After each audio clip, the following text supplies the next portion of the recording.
Bom, então hoje vamos entrar no capítulo 3, em Jerusalém. Capítulo 3 do livro Paulo Estevão. Esse capítulo é um pouquinho mais longo e o último nós conseguimos fazer inteiro. Agora esse vai ser em duas partes, mas vai dar certinho. Então vocês se lembram que no capítulo anterior o Gesiel, a Abigail e o Joquedebe, né, o pai deles, estavam sofrendo as consequências daquilo que eles tentaram para melhorar a vida deles, né, com relação às injustiças que estavam fazendo ali. Os romanos em cima dos habitantes, principalmente os judeus ali, né, de Corinto. Então, no final do capítulo passado, o Gesiel estava sofrendo também punições e o pai dele acabou, numa das chicoteadas lá, pegou numa artéria importante do pescoço dele e ele estava morrendo. O Gesiel percebeu, a Abigail nem tanto. O Gesiel pediu para ela fazer uma oração, né, uma canção, oração. E no final, essa oração que ela fez sensibilizou a todos que estavam ali, né? O próprio Licínio Minúcio e mais os soldados, que o Licínio Minúcio mandou tirar ela de lá. Ela talvez sofresse consequências piores, mas como eles falam no final do capítulo, né, parecia uma ave ferida fazendo uma canção, né, que sensibilizou a eles. E aí um dos soldados levou ela para fora, ela procurou ajuda e no final das contas ela foi procurar o socorro de um conhecido, um casal de conhecido que tinha perdido, né, um dos filhos, acho que o único filho, se eu não me engano, e que por conta também, né, da ofensa, né, dos romanos, e aí acolheram ela. Terminou o segundo capítulo daquela maneira. Então agora vamos começar o terceiro, em Jerusalém. Depois de contemplar angustiadamente o cadáver paterno, o jovem hebreu acompanhou a irmã de olhar ansioso até a porta de acesso a um dos vastos corredores da prisão. Então agora voltou para o ambiente ali onde o Gesiel estava, né? Descreveu no final do último capítulo Abigail saindo, agora voltou à cena e passando para a gente a imagem do que o Gesiel estava sentindo, vivenciando. Jamais experimentara tão profunda emoção. Ao cérebro atormentado acudiam-lhe os conselhos maternos quando asseverava que a criatura, acima de tudo, devia amar a Deus. Então, também para o Gesiel, a referência principal dele de buscar o auxílio, a estabilidade, a fé, era na mãe dele. Jamais conhecera lágrimas tão amargas como aquelas que lhe fluíam em torrente, do coração dilacerado. Como reaver a coragem e reorganizar o caminho?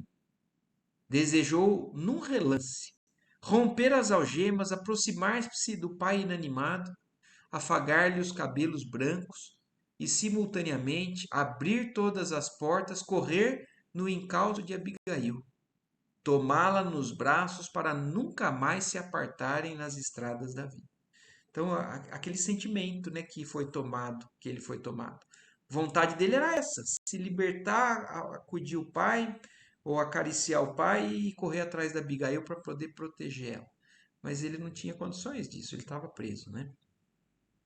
Debalde se estorceu no tronco do martírio, porque em retribuição aos esforços, somente o sangue manava mais copioso das feridas abertas. Quer dizer, naquela tentativa de fugir, ele só, na verdade, promoveu mais sangramento para o que ele já tinha.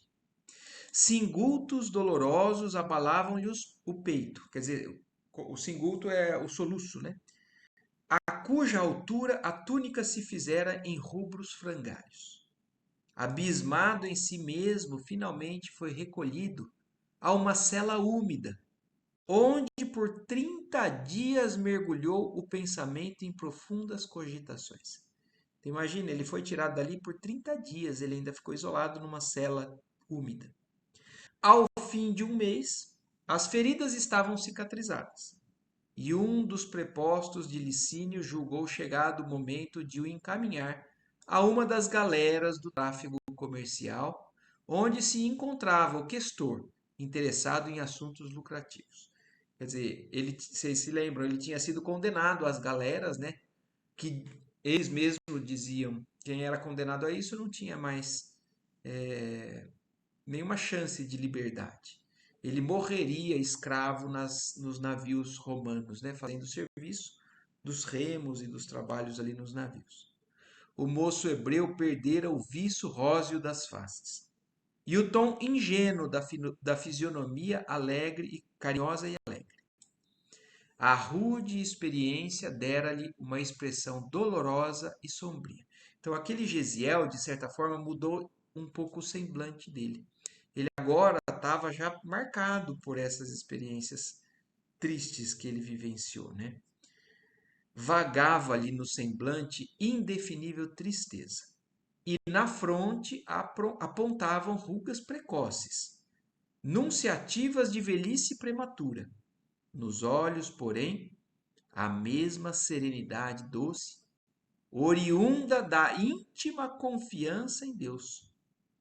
Olha isso, o contraste, mas ao mesmo tempo, como, apesar do sofrimento do mundo, a fé dele é inabalável.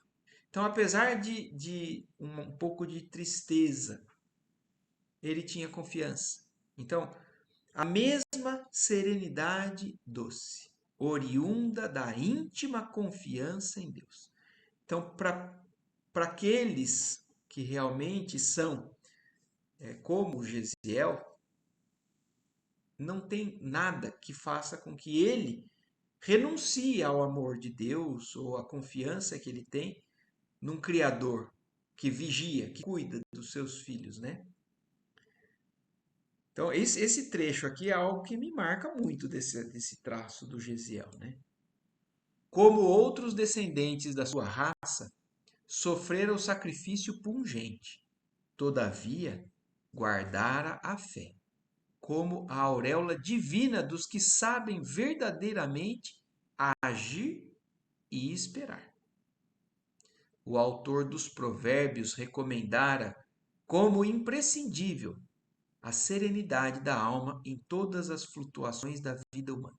Então, olha isso, ele tira toda essa confiança dele, a gente já sabe disso, né? Para nós, a referência é Jesus Cristo.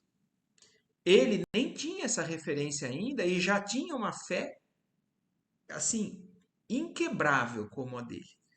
E olha da onde ele tirava, do Velho Testamento, que era o que eles tinham.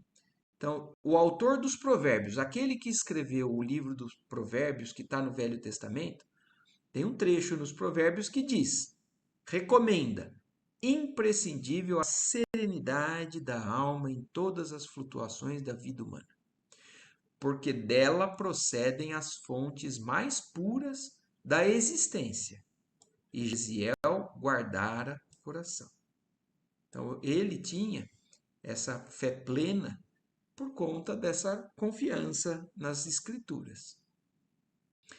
Órfão de pai e mãe, cativo de verdugos cruéis, saberia conservar o tesouro da esperança e procuraria a irmã até aos confins do mundo, se um dia conseguisse de novo o beijo da liberdade na fronte escravizada. Quer dizer, apesar de tudo isso, ele só tem coisa para reclamar, né? O desânimo, na verdade, ele é a consequência de muitos que passam por situações muito menores do que essa. Mas ele, com tudo isso, saberia conservar o tesouro da esperança. Então, na cabeça dele, ele ainda tinha esperança de um dia, apesar de improvável, conseguir se libertar, né, do que ele tinha sido condenado e um dia reencontrar a irmã. Nem que fosse seguindo até os confins do mundo, como fala, né? Seguido de perto por sentinelas impiedosas, qual se fora um vagabundo vulgar, cruzou as ruas de Corinto até o porto, onde o internaram no porão infecto de uma galera adornada com o símbolo das águias dominadoras. o símbolo, né, dos romanos, que era provavelmente o emblema que era colocado em todas os barcos e os móveis deles, né? Os, os veículos de locomoção deles. Então ele estava sendo deslocado, né, da prisão para esses navios. E foi assim, foi conduzido até lá. Reduzido à mísera condição de condenado a trabalhos perpétuos, enfrentou a nova situação cheio de confiança e humildade. Tudo isso daqui eu já falei. É lição para a gente, né? Porque a gente vê um livro com o peso das ações que estão acontecendo com eles, né? E ele, ainda assim, com fé, serenidade, foi condenado a um trabalho perpétuo, que provavelmente ele iria morrer lá, mas cheio de confiança e humildade. Foi com admiração que o feitor Lisipo anotou-lhe a boa conduta e o esforço nobre e generoso. Então, olha como, apesar de para muitos não existir mais porquê agir de maneira como ele agiria, mesmo assim, ele fez isso porque ele é da índole dele. Mas olha que isso já despertou a atenção do feitor dele, daquele que cuidava do local ali onde ele trabalhava. Então foi com admiração que o feitor Lisipo anotou-lhe a boa conduta e o esforço nobre e generoso. Então ele chamou a atenção. Ele era diferenciado dos outros, rebeldes ou desanimados, seja lá qual for a forma de lidar com a situação, ele lidava diferente. E isso despertou a atenção. Habituado a lidar com malfeitores e criaturas sem escrúpulos, que não raro requeriam a disciplina do chicote, surpreendeu-se ao reconhecer no moço hebreu a disposição sincera de quem se entregava ao sacrifício sem rebeldias e sem baixeza. Então, o feitor ele estava acostumado a só lidar com a grosseria, a rebeldia, e constantemente tinha que aplicar chicoteada nos escravos ali também. Mas era completamente diferente com Gesiel. Então ele começou a perceber o quanto que aquele escravo se entregava sinceramente àquele sacrifício sem rebeldia e sem baixeza, manejando os remos pesados com absoluta serenidade, como quem se dava a uma tarefa habitual, sentia o suor abundante inundar-lhe a face juvenil, relembrando comovido os dias laboriosos da sua charrua amiga. Em breve, o feitor reconhecia nele um servo digno de estima e consideração, que soubera impor-se aos próprios companheiros com o prestígio da natural bondade que lhe transbordava da alma. Então não tem situação ruim que uma conduta como a do Gesiel não traga algum benefício. Então, por pior que pareça, né, as coisas da vida, ainda assim, não se revoltar e agir com dignidade, com a confiança, com educação, como fala, né? Ele passou a ser, inclusive, uma boa influência para os outros. Então, se o feitor tinha problema com os escravos, ele de alguma maneira acalmava. Ele era um pacificador, era uma pessoa que levava um estímulo de boa conduta. Olha exemplos, né? Ai de nós, exclamou um colega desalentado. São raros os que resistem a esses remos malditos por mais de 4 meses. Eu estava reclamando, estava lamentando, falando assim, estou condenado. É o fim do mundo. Nós vamos todos morrer aqui, aquele desespero, né? E olha o Gesiel. Mas todo o serviço é de Deus, amigo, respondeu Gesiel, altamente inspirado. E desde que aqui nos encontramos em atividade honesta e de consciência tranquila, devemos guardar a convicção de servos do Criador, trabalhando em suas obras. É difícil até de a gente conseguir imaginar alguém pensar dessa maneira, né? Mas é a meta, é o caminho, é o exemplo. Para todas as complicações da nova modalidade de sua existência, tinha uma fórmula conciliatória, harmonizando os ânimos mais exaltados. Então, olha isso, ele era quem acalmava o ânimo dos outros também. O feitor surpreendia-se com a delicadeza do seu trato e a capacidade de trabalho, que se aliavam aos mais altos valores da educação religiosa recebida no lar. No bojo escuro da embarcação, sua firmeza de fé não se modificara. Dividia o tempo entre os labores rudes e as sagradas meditações. A todos os pensamentos sobrelevava a saudade do ninho familiar com a esperança de rever a irmã algum dia, por mais que se lhe dilatasse o cativeiro. De Corinto, a grande embarcação aproara em Cefalônia e Nicópolis, de onde deveria regressar aos portos da linha de Chipre, depois de ligeira passagem pela costa da Palestina, consoante o itinerário organizado para aproveitar o tempo seco e tendo em vista que o inverno paralisava toda a navegação. Então, o roteiro era esse. Eles saíram de Corinto, passaram por essas cidades, né? Inclusive em Chipre, mas iriam ter uma ligeira passagem, né, pela costa da Palestina. E eles faziam tudo isso em um tempo que era mais apropriado para navegação, porque no inverno tudo era paralisado por impossibilidade, né, de navegação. Afeito ao trabalho, não lhe foi difícil adaptar-se à pesada faina de carga e descarga do material transportado, à manobra dos remos implacáveis e à assistência aos poucos passageiros, sempre que lhe requisitavam préstimos, sob o olhar vigilante de Lisipo. Quer dizer, ele, como já era acostumado ao trabalho, então ele já tinha trabalho e educação religiosa, além de um espírito muito elevado. Então, ele se dava bem em qualquer serviço que colocassem ele. E sempre Lisipo observando tudo aquilo. Voltando de Cefalônia, a galera recebeu um passageiro ilustre.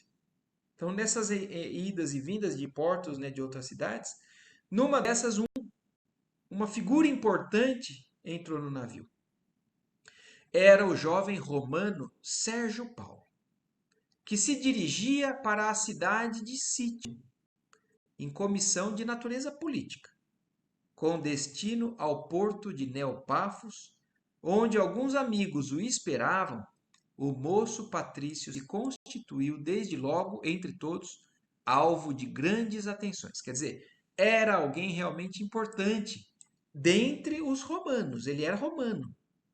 E ali passou a ser a figura mais importante, provavelmente, do navio. E todo mundo, então, paparicava ou queria, de alguma maneira, se relacionar com ele. Dentre os tripulantes, claro que não, os escravos. Dada a importância do seu nome e o caráter oficial da missão a ele cometida, o comandante Sérgio Carbo lhe reservou as melhores acomodações. Quer dizer, ele era uma figura ilustre realmente que estava ali passando por aquele navio. Sérgio Paulo, entretanto, muito antes de aportarem novamente em Corinto, onde a embarcação deveria permanecer alguns dias, e em prosseguimento da rota prefixada, adoeceu com febre alta, abrindo-se-lhe o corpo em chagas purulentas. Comentava-se a Sorrelva que nas cercanias de Cefalônia graçava uma peste desconhecida. O médico de bordo não conseguiu explicar a enfermidade e os amigos do enfermo começaram a retrair-se com indisfarçável escudo. Então ele pegou uma doença, né, na Cefalônia, não conheciam e não sabiam, e aí, com medo, né, do contágio, os amigos que antes iam lá bajular começaram a se afastar. Ao fim de 3 dias, o jovem romano achava-se quase abandonado. O comandante, preocupado por sua vez, com a própria situação e receoso por si mesmo, chamou Lisipo, pedindo-lhe que indicasse um escravo dos mais educados e maneirosos, capaz de incumbir-se de toda a assistência ao passageiro ilustre. Quer dizer, ninguém queria chegar perto. E o comandante estava preocupado, inclusive, com a saúde geral do barco dele, né? Todos abandonaram, mas vão pegar um escravo, né? O escravo pode chegar perto, pode pegar doença, não tem problema, né? E aí chamou o Lisipo, que era o feitor, pedindo que indicasse um escravo que soubesse, com educação, cuidar disso. E adivinhem, né? Quem vai ser? O feitor designou Gesiel, incontinente, e, na mesma tarde, o moço hebreu penetrou no camarote do enfermo com o mesmo espírito de serenidade que costumava testemunhar nas situações mais díspares e arriscadas. Olha isso. E até ali o Gesiel se manteve sereno. Foi lidar com um enfermo que estava morrendo, com uma enfermidade contagiosa, né, e provavelmente fatal, e ele assim também foi lá com serenidade, característica, né, do Gesiel. Foi lá cuidar do Sérgio Paulo. Sérgio Paulo tinha o leito em desalinho, não raro levantava-se de súbito no auge da febre que o fazia delirar, pronunciando palavras desconexas e agravando, com o movimento dos braços, as chagas que sangravam em todo o corpo. Quem és tu? Perguntou o doente em delírio, logo que enxergou a figura silenciosa e humilde do jovem de Corinto. Chamo-me Gesiel, o escravo que vos vem servir. E a partir daquele momento, consagrou-se ao enfermo com todas as reservas da sua afetividade. Com a permissão dos amigos de Sérgio, utilizou todos os recursos de que podia dispor a bordo, imitando a medicação aprendida no lar. Dias seguidos e longas noites velou à cabeceira do ilustre romano com devotamento e boa vontade. Quer dizer, até ali, ele não estava fazendo por obrigação ou porque estava sendo ordenado, ele fazia por amor à vida, à criação, com boa vontade. Banhos, essências e pomadas eram manipulados e aplicados com extrema dedicação, como se estivesse a tratar de um parente íntimo e muito caro. Nas horas mais críticas, e olhem isso, né? O povo dele, o pai dele tinha sido morto pelos romanos. E ele estava cuidando de um romano, com toda essa característica, com carinho, como se fosse um parente íntimo e muito caro a ele. Nas horas mais críticas da enfermidade dolorosa, falava-lhe de Deus, recitava trechos antigos dos profetas que trazia de cor, cumulando-o de consolações e carinho fraternal. Sérgio Paulo compreendeu a gravidade do mal que afastara os amigos mais caros e, no convívio daqueles dias, afeiçoou-se ao enfermeiro humilde e bom. Depois de alguns dias em que Gesiel conquistara plenamente a sua admiração e o seu reconhecimento pelos atos de inexcedível bondade, o doente entrou em rápida convalescença com manifestações de geral alegria. E, contudo, na véspera de regressar ao porão abafado, o jovem cativo apresentou os primeiros sintomas da moléstia desconhecida que graçava encefalou. Quer dizer, ele curou o romano e já voltando para o porão, né, da onde ele era o lugar dele, né, segundo as determinações romanas, mas já apresentando os primeiros sintomas. Então, é claro, né, ele pegou a doença que o romano tinha. Após entender-se com alguns subordinados de categoria, o comandante chamou a atenção do patrício, já quase restabelecido, e lhe pediu aprovação para o projeto de lançar o jovem ao mar. Olha isso. Tá tudo bem por enquanto que eu estou lendo? Vocês querem fazer algum comentário, alguma coisa? Mas olha isso. O Gesiel despertou a atenção de todos, cuidou, curou, e agora ele pegou a doença, então o que eles pensam em fazer? O escravo não pode, vai para o mar, né? E aí chamou o romano que ele tinha curado. Será preferível envenenar os peixes antes que afrontar o perigo do contágio e arriscar tantas vidas preciosas, esclarecia Sérvio Carbo com um malicioso sorriso. O patrício refletiu um instante e reclamou a presença de Lisipo, entrando os três a tratar do assunto. Qual a situação do rapaz? Perguntou o romano com interesse. O feitor passou a esclarecer que o jovem hebreu lhe viera com outros homens capturados por Licínio Minúcio. Quer dizer, agora o romano quer entender a procedência, quer saber a situação geral. Quem é aquele que cuidou dele, né? Então ele falou, veio com outros capturados por Licínio Minúcio, por ocasião dos últimos distúrbios da Acaia. Quer dizer, tudo aquilo que estava acontecendo na Acaia, eles sabiam. Então é um condenado daqueles baderneiros, provavelmente é a informação que eles têm. Lisipo, que simpatizava extremamente com o moço de Corinto, procurou pintar com fidelidade a correção da sua conduta. Quer dizer, olha como, de alguma maneira, o Gesiel fez tudo aquilo, não foi pensado em conseguir benefício. Era porque ele era assim. E isso, de alguma maneira, agora fala em seu benefício. Porque o Lisipo, ele simpatizou com aquela figura, apesar de ser um escravo. Então ele começou, apesar de falar a origem, ele começou a dar características da conduta dele de que se ele era um baderneiro, ele agora é outro. Suas maneiras distintas, a benéfica influência moral que ele exercia sobre os companheiros, muitas vezes desesperados e insubmissos. Então, de alguma maneira, está tentando defender ou passar características positivas do Gesiel. Depois de longas considerações, Sérgio ponderou com profunda nobreza. Não posso admitir que Gesiel seja atirado ao mar com a minha aquiescência.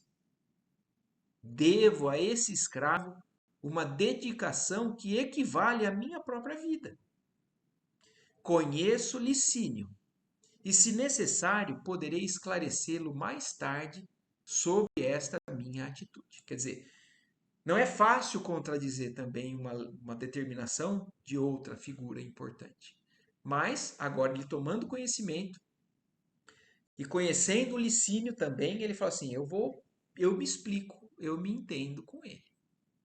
Não duvido que a peste da Cefalônia esteja trabalhando o seu organismo, e por isso mesmo é que lhes peço a cooperação necessária, a fim de que este jovem fique liberto para sempre. Olha isso. Ele não vai só não atirar ele ao mar, como ele quer libertar o Gesiel. Mas isso é impossível, exclamou Sérvio reticenciosamente. Por que não? Revidou o romano. Em que dia atingiremos o porto de Jope? Amanhã à noitinha. Pois bem, espero que vocês não se oponham aos meus planos, e tão logo alcancemos o porto, levarei Gesiel num bote até as margens, pretextando o ensejo de exercício muscular, que preciso recomeçar. Aí então lhe daremos liberdade. É um feito que se me impõe em obediência aos meus princípios. Mas, senhor, obtemperou o comandante indeciso, não aceito quaisquer restrições, mesmo porque Licínio Minúcio é um velho camarada de meu pai. Quer dizer, ele, de alguma maneira, ele está fazendo porque a consciência dele está pedindo e ele está entendendo que ele tem como lidar com a situação por conta de influências políticas e tudo mais. E continuou depois de refletir um momento. Não ias atirar o rapaz ao fundo do mar? Sim.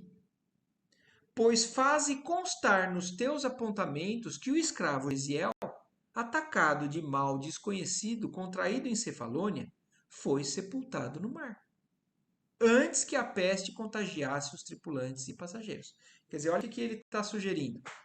Você coloca nos seus registros que foi lançado ao mar.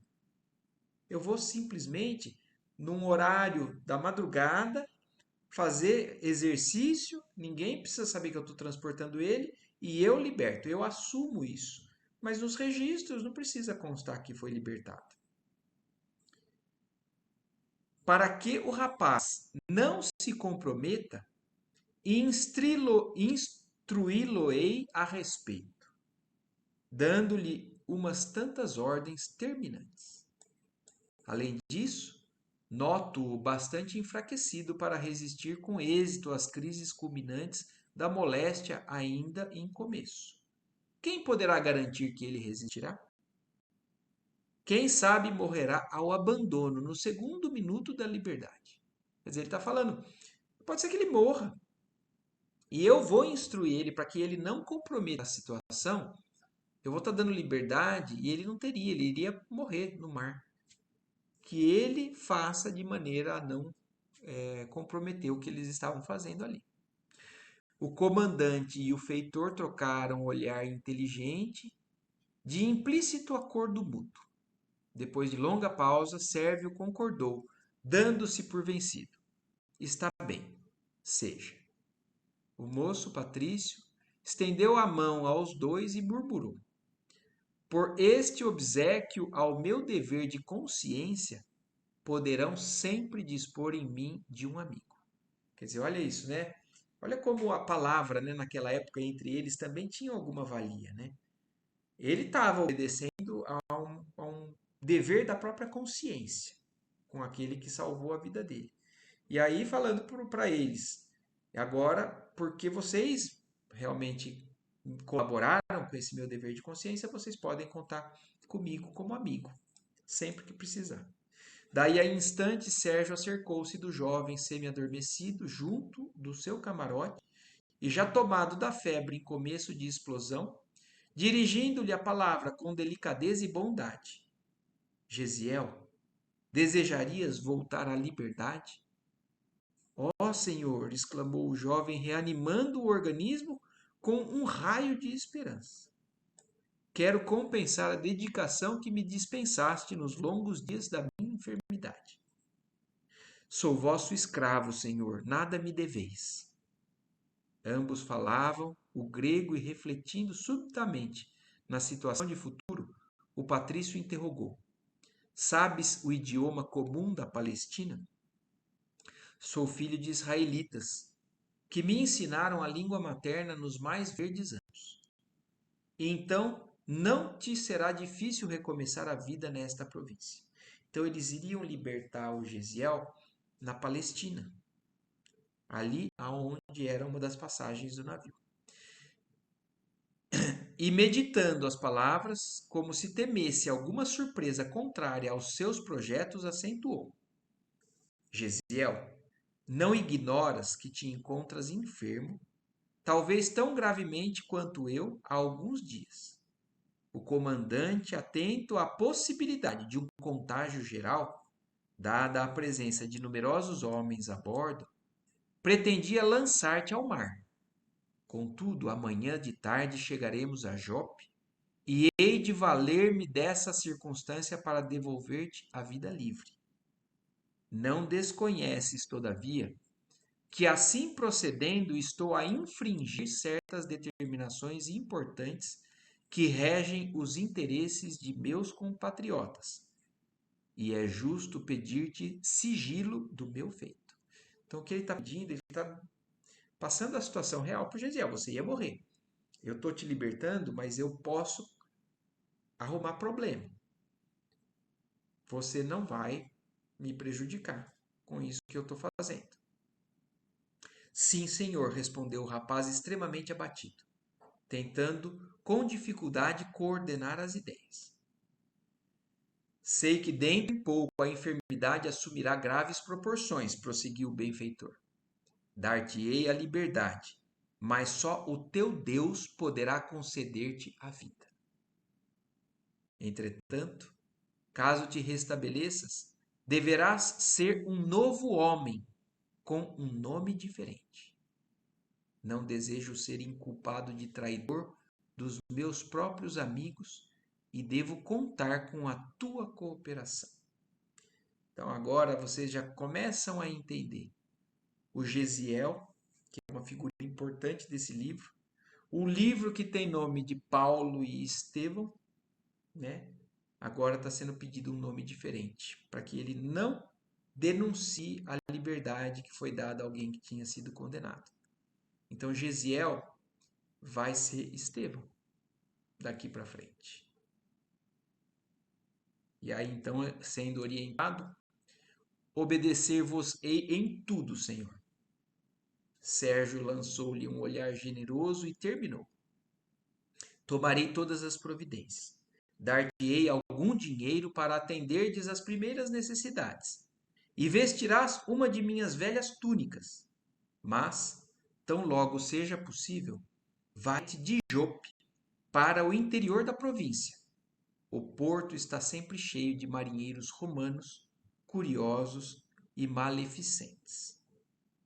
O enfermo fez um gesto de agradecimento, enquanto Sérgio se retirava para atender ao chamado de alguns amigos.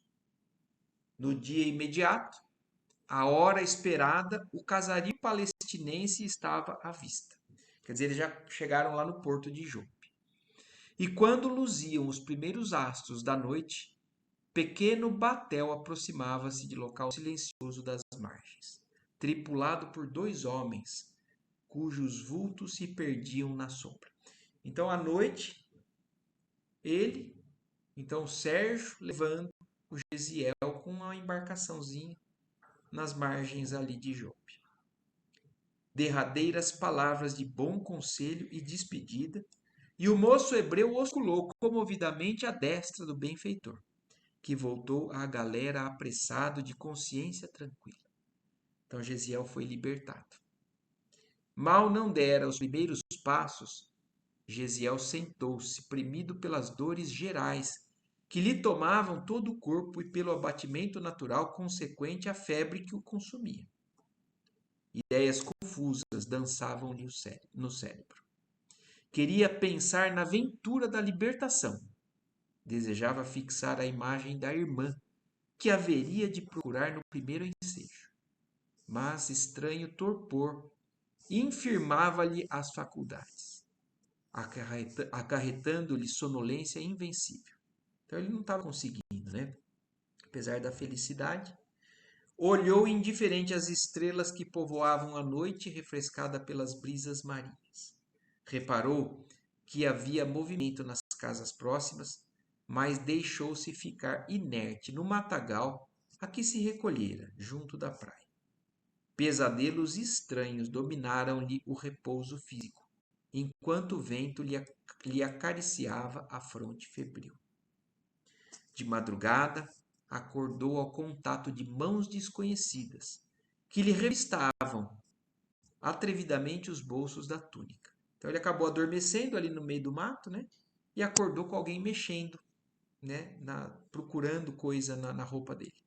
Abrindo os olhos estremunhado, notou que os primeiros clarões da alvorada listravam os horizontes. Um homem de fisionomia sagaz inclinava-se para ele, procurando alguma coisa, com ansiedade que o moço hebreu adivinhou de pronto, convencido de haver topado um desses malfeitores comuns, ávidos da bolsa alheia. Então ele percebeu que ele estava sendo roubado ali, né? Estremeceu e fez um movimento involuntário, observando que o assaltante inesperado alçara a mão direita empunhando um instrumento na iminência de exterminar-lhe a vida. Então ele se defendeu involuntariamente e o ladrão, né, já com alguma coisa na mão, já fez movimento de que iria matar ele. Não me mates, amigo, balbuciou com voz trêmula. A essas palavras, ditas comovedoramente, o meliante susteve o golpe homicida. Dar-vos-ei todo o dinheiro que possuo, rematou o rapaz com tristeza. E vasculhando a algibeira em que guardava o escasso dinheiro que lhe dera o patrício, tudo entregou ao desconhecido, cujos olhos fulguraram de cobiça e prazer. Num relance, aquela fisionomia contrafeita transformara-se no semblante risonho de quem deseja aliviar e socorrer. Então, olha isso, né? O ladrão que ia matar ele, recebeu o dinheiro, já mudou completamente. Agora vou te socorrer. Oh, sois excessivamente generoso, murmurara, apossando-se da bolsa recheada. O dinheiro é sempre bom, disse Gesiel, quando com ele podemos adquirir a simpatia ou a misericórdia dos homens.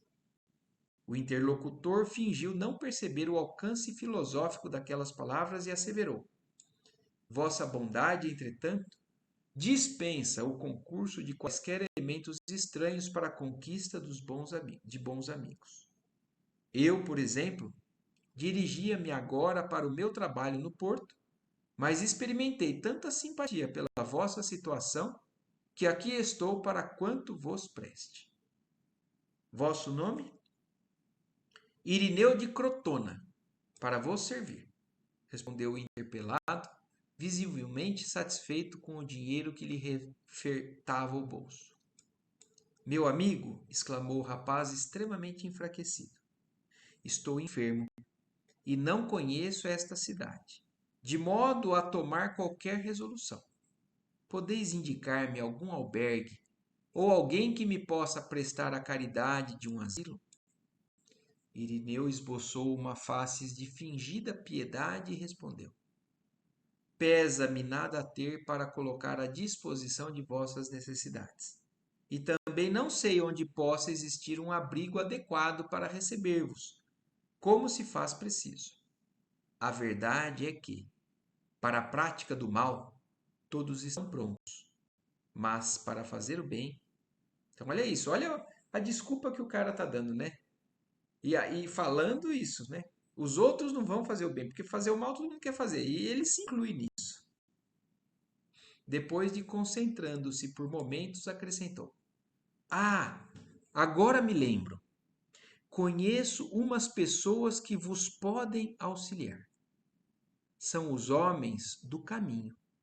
Então, olha, agora a gente já vai começar a cruzar com aqueles que, de alguma maneira, tiveram contato com Jesus. Porque depois que Jesus partiu, né, foi crucificado, teve a ressurreição, voltou, né, para o alto, os seguidores de Jesus eram ditos aqueles que eram do caminho, a casa do caminho. Então, os homens do caminho eram aqueles que de alguma maneira tinham tido contato com o Cristo. Mais algumas palavras e Irineu prontificou-se a conduzi-lo ao conhecido mais próximo, amparando-lhe o corpo enfermo e vacilante. Então o cara se lembrou, né, de um local onde se fazia uma caridade aí diferente. Então, a esses homens do caminho que ele vai de alguma maneira encaminhar o Gesiel. O sol caricioso da manhã começava a despertar a natureza com seus raios quentes e confortadores. Feita a reduzida caminhada por um atalho agreste, sustido pelo meliante, arvorado em benfeitor, Gesiel parava à porta de uma casa de aparência humilde. Irineu entrou e de lá regressou com um homem idoso, de semblante agradável, que estendeu a mão cordialmente ao moço hebreu, dizendo: De onde vens, irmão? O rapaz admirou-se de tanta afabilidade e delicadeza num homem a quem via apenas pela primeira vez. Então, olha isso, o padrão Gesiel, né, de atencioso, que ele não encontrava nas outras pessoas, principalmente ali onde ele era, o povo dele, né, era atormentado pela presença dos romanos, só a fala desse senhor que veio ali estender a mão para ele, falou: de onde vens, irmão? Então, olha isso, chamando ele de irmão. E o Gesiel ficou admirado da delicadeza de um homem que ele nunca vira antes, né? Pela primeira vez ele está vendo ele e ele era tão educado com ele. A mesma coisa. O Gesiel despertou atenção pela conduta. Agora, esse homem do caminho desperta a atenção de Gesiel, porque a conduta também é diferente do padrão daquilo que ele estava acostumado a conviver, né? Porque lhe dava o título familiar reservado ao círculo mais íntimo dos que nasciam sob o mesmo teto. Então, para ele, aquilo era uma novidade. Irmão só era chamado quem era irmão de verdade. É que hoje em dia a gente tem esse hábito, né? Mas infelizmente ainda é um hábito muito superficial. Muitos falam também da boca para fora. O ideal é que todo mundo se chamasse irmão, entendendo que é irmão de verdade. Mas fala irmão, mano, né? Hermano em espanhol, em todas as línguas. Brother em inglês, né? Meu brother. Mas naquela época isso era totalmente atípico. Então, para o Gesiel, falou assim: por que, que esse desconhecido está me chamando de irmão? Por que me chamais irmão, se não me conheceis? Interrogou comovido. Mas o interpelado, renovando o sorriso generoso, acrescentava: somos todos uma grande família em Cristo Jesus. Então, aqui mostrando como Jesus impactou a humanidade. Porque até então, ninguém se enxergava como filho do mesmo Pai. Aliás, os deuses de antes eram sempre olhados como Senhor, como alguém a deviam respeito, temor. Jesus foi quem chamou o Criador de Pai.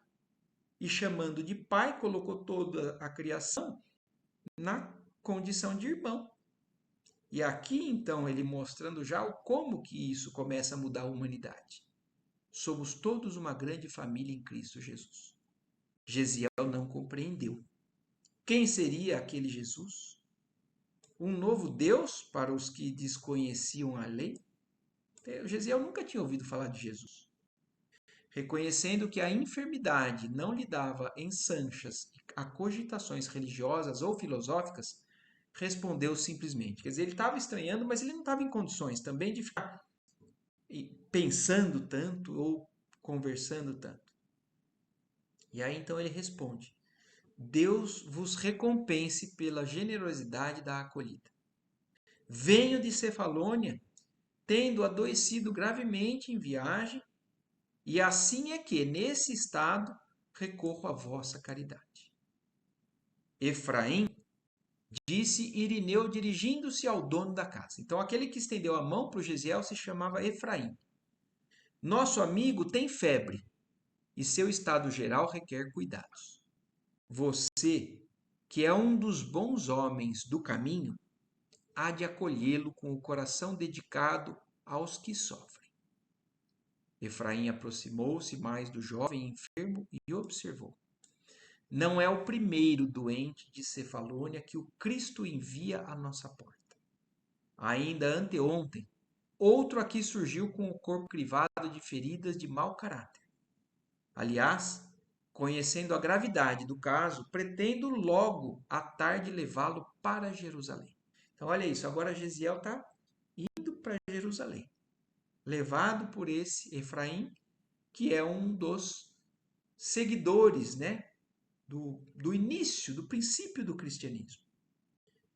Mas é necessário ir tão longe? Perguntou Irineu com certo espanto. Somente lá temos maior número de cooperadores, esclareceu com humildade o Efraim, né? Ouvindo o que diziam e considerando a necessidade de ausentar-se do porto, em obediência às recomendações do patrício, que se lhe mostrara tão amigo, restituindo-lhe a liberdade, Gesiel dirigiu-se a Efraim num apelo humilde e triste. por quem sois, levai-me para Jerusalém convosco por piedade. Então o Gesiel percebeu que realmente aquilo era o que ele precisava, ser tirado do porto. E aquilo estava sendo oferecido, na verdade, naturalmente pelas condições que ele foi levado ali. O interpelado, evidenciando natural bondade, anuiu sem maior estranheza: Irás comigo. Abandonado por Irineu aos cuidados de Efraim, o doente recebeu carinhos de um verdadeiro amigo. Não fosse a febre, e teria travado com o irmão em conhecimento mais íntimo, procurando conhecer minuciosamente os nobres princípios que o levaram a estender-lhe a mão protetora. Contudo, mal conseguia manter-se de pensamento vigilante sobre si mesmo, a fim de elucidar as suas interrogações carinhosas, medicando-se convenientemente. Então, nós estamos chegando no fim. Eu vou ler só mais esse parágrafo, porque o 18 aqui vai ser já exatamente a metade desse capítulo. E, na verdade, ele termina num momento bem propício. Então, o Efraim realmente desperta a atenção do Gesiel, né, com relação a todo esse carinho, a forma de acolher o Gesiel, mas ele ainda não estava em condições. E aí começa o transporte do Gesiel para Jerusalém. Ao crepúsculo, aproveitando a frescura da noite, uma carroça cuidadosamente velada por um toldo de pano barato saía de Jope com destino a Jerusalém. Caminhando cuidadoso para não esfalfar a pobre Alimária, Efraim transportava os dois enfermos à cidade próxima, buscando os recursos indispensáveis. Descansando aqui e ali, somente na manhã seguinte o veículo parou à porta de um casarão de grandes proporções. Aliás, paupérrimo em sua feição exterior. Olha isso, levou um dia, uma noite inteira, né? Ali com a carroça para chegar em Jerusalém. E chegaram num lugar onde, exteriormente, como ele descreve, né? Um local pobre, com poucos recursos materiais. Um rapaz de semblante alegre veio atender ao recém-vindo, que o interpelou com intimidade. Urias, poderás dizer-me se Simão Pedro está? Aí eu acho que a gente já começa a ver, né, o que Simão Pedro, então é Pedro, né, o discípulo de Jesus. Então o Gesiel foi levado a essa casa onde um dos discípulos de Jesus continuava os trabalhos cristãos depois da partida do Cristo. Então o Efraim levou para Urias e perguntou: Simão Pedro está na casa? Está sim. Poderás chamá-lo em meu nome? Vou já. E aqui eu acho que tá bom, né? Basta por hoje. Já terminamos com uma vontade já de entrar no resto do capítulo, porque agora Gesiel vai conhecer Simão Pedro. E vai dar exatamente a metade do capítulo, por isso que também eu parei por aqui. E, inclusive, ó, outro discípulo aqui na sequência. Tudo bem? Tudo bem. Algo de observação a fazer? É impressionante como tudo que não se. Tudo de improvável aconteceu pela atitude dele, né? Exatamente. E da mesma maneira, também tudo foi o que a gente estava começando a falar, né? Às vezes o que ele passou ali, que você falou, ele tentou salvar o pai, desencadeou coisas ruins. Nem sempre. Nem sempre. O pai, sim, foi intolerante e acabou culminando na tragédia. Mas a perseverança nesse caminho, que é a postura de um cristão sem nem nunca ter conhecido Cristo, abre portas. Por mais que a vida apresente problemas, dificuldades, ele encara as dificuldades de maneira diferente. E isso pode até demorar, pode até não ser de imediato, mas de alguma maneira vai conduzindo a consequências que mas a gente também não pode encarar como, por exemplo, o sucesso das conquistas aqui na Terra como o, o alvo, né, o objetivo, porque vocês vão ver, o livro ele é cheio de boas condutas e às vezes de fins trágicos, né? Então, os mártires cristãos não tiveram bons exemplos de vidas felizes na Terra, mas é exatamente o que a gente está tentando buscar entender, né? Aliás, o próprio Cristo. Tem alguém que teve mais conduta? Terminou do jeito que terminou? Então, mas não terminou. Essa que é a questão. Aliás, foi esse o grande marco do cristianismo. Se Jesus tivesse morrido, mesmo tendo sido impecável, e não tivesse aparecido de novo, a humanidade tinha esquecido ele. Mas foi porque ele mostrou que não acaba ali, que vale a pena sofrer, às vezes, as coisas da terra por uma sublimidade espiritual, é que tornou a mensagem realmente algo que é difundido até hoje no mundo inteiro, né? É claro que a gente sabe que tem partes do mundo que ainda não conhecem o cristianismo. Tem povos que ainda não. Mas o que é 2000 anos depois.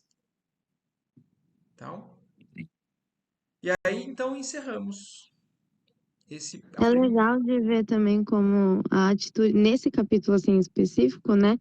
Como a atitude bondosa dele desperta, vai acarretando, né? Assim, às vezes pessoas que não tinham aquilo consigo têm isso despertado. Despertam, Bruna, mesmo nos maus.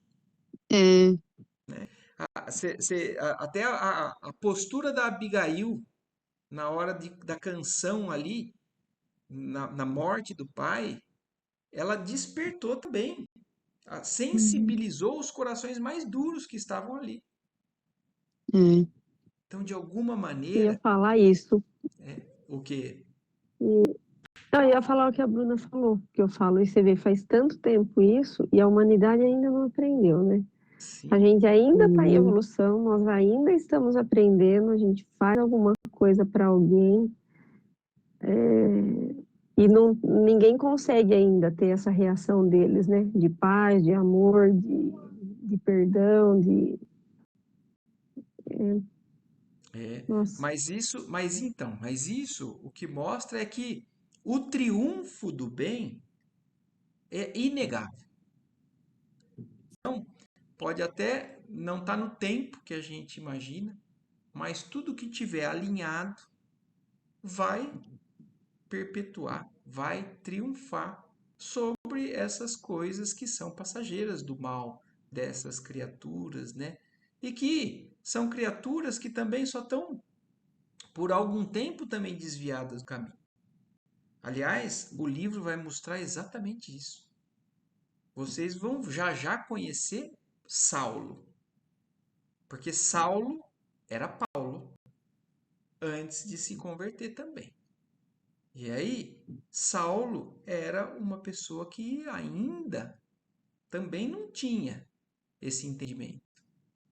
E então, todos aqueles que ainda não entendem, um dia vão também estar sensibilizados a ponto de entender e seguir o mesmo caminho. Então, é um livro que mostra realmente com uma grandeza o quanto que realmente a lei divina ou a postura correta e alinhada com as leis não tem o que temer. Não tem o que temer. Aliás, a serenidade do Gesiel está sendo citada aqui inúmeras vezes. Pode acontecer o que for com ele. ele não teme, porque ele é confiante, plenamente confiante, que acima de tudo, ele tem alguém que criou ele, que cuida dele, que não desampara. Então, maravilhoso, né? Sigamos aí nesse mundo do Paulo Estevão por um bom tempo, que é uma bênção já para nós. Muito lindo. Certo? Muito obrigada de novo. Imagina. Certo. Boa noite, Obrigada, boa noite para Marco. todos. Para Boa noite, todos. Certo. pessoal. Boa Boa noite. Boa noite. semana. Boa Tchau, tchau. semana. Adolfo. Tchau, tchau. Semana.